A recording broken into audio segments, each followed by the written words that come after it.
கர்த்தருக்கு ஸ்தோத்திரம். இன்றைய நற்செய்தி நாம் பொறுப்புள்ளவர்களாக இருக்க வேண்டும். யாத்ராகமம் 21வது அதிகாரம் 26லேருந்து 36 வரைக்கும் பார்த்தீங்கன்னா, இதுலேயும் நிறைய காரியங்கள் இருக்கு.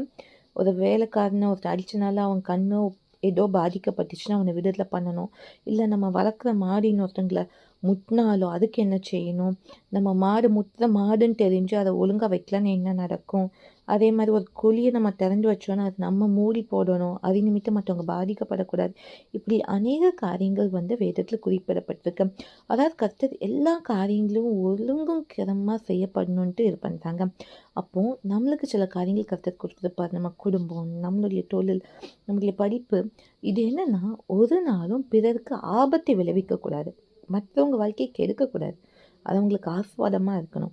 அதனால பொறுப்புள்ளவர்களாய் கர்த்தர் நமக்கு என்ன கொடுத்தாலும் அது உண்மை உத்தமாய் செய்யணும், அதை பேணி காத்து கொள்ளணும், அதை அசால்ட்டாக விடாதபடிக்கு, அது மற்றவங்களை பாதிக்காதபடிக்கு நமக்கு ஜாக்கிரதையாக இருக்கணும். நம்ம வார்த்தை, செய்கை, நம்மளுடைய பொருட்கள் எல்லாம் பிறருக்கு ஆஸ்வாதமாக இருக்கணுமே தவிர பிறரை பாதிக்கக்கூடாது. அதனால் ஜாக்கிரதையாக இருங்க, பொறுப்புள்ளவர்களாக இருங்க. இதுவே இன்றைய செய்தி. எனக்கு முடிந்தாகட்டும்.